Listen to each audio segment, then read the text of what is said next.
Dr Raymond Moody, le professeur de psychologie de West Georgia College, a étudié toute sa vie l'expérience de ceux qui ont assisté à leur mort. On retrouve dans son livre ce qu'il va maintenant nous raconter. En quelques mots, je travaille depuis plus de 25 ans sur ce sujet et j'ai pu parler avec environ 3000 individus qui avaient été pratiquement morts et qui étaient revenus à la vie. Ils m'ont raconté leur fascinante expérience durant ce voyage. Je me souviens d'un cas très intéressant. Une femme qu'on avait ressuscitée après un collapsus pulmonaire. Sur ce, elle fit un arrêt cardiaque, alors qu'elle récupérait d'une intervention à la vésicule biliaire. Elle a des taches rouges foncées. Vérifiez ses organes vitaux. Prenez sa tension. Appelez une infirmière, vite. Je peux vous aider? Va prévenir la famille et dépêche-toi de revenir. Une intraveineuse. Oui, docteur. Le médecin croyait vraiment que c'était la fin, que cette femme allait probablement mourir. Il en informa la famille qui habitait tout près.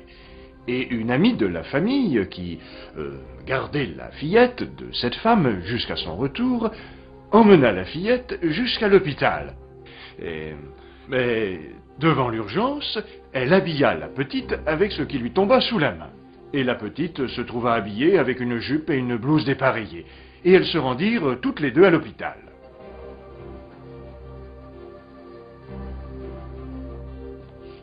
Surveillez-la bien. Oh, docteur, c'est la fille de Madame Field. Bonjour. Tout va s'arranger, tu verras. Docteur, le code 437. Tout doucement, elle revenait à la vie dans sa petite chambre, et il faut dire que le médecin avait renoncé à la sauver, mais qu'il continuait à faire quelques efforts. Je ne sens plus son pouls. Cette femme allait ressusciter, mais en attendant, elle se rendait compte que personne ne l'entendait ou la voyait. Alors elle quitta la chambre, tandis qu'on essayait de la ressusciter. Plus loin, dans une autre partie de l'hôpital, elle vit sa petite fille habillée avec une jupe et une blouse à carreaux dépareillés.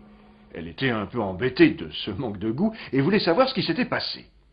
Elle essaya de demander à son amie pourquoi ma fille porte-t-elle ces vêtements, mais l'autre n'entendait rien. Plus tard, quand elle reprit enfin conscience, elle étonna beaucoup le médecin avec sa préoccupation pour les carreaux dépareillés. Vous nous avez fait peur. Qui a habillé ma fille? Pardon? Qui l'a laissée sortir a-t-il fait comme ça avec des carreaux dépareillés? J'ai pourtant précisé que je ne voulais personne ici avant mon retour. Docteur, personne n'a pu venir dans cette pièce, je peux vous le jurer. Je ne comprends pas. Alors comment le sait-elle? À l'occasion, ces patients sont capables de nous dire ce qui se passait à l'intérieur ou à l'extérieur des chambres où les médecins peinaient pour les sauver. Ils arrivent aussi à nous donner de très intéressantes corroborations suggérant qu'en fait, ils sont sortis de leur corps réellement,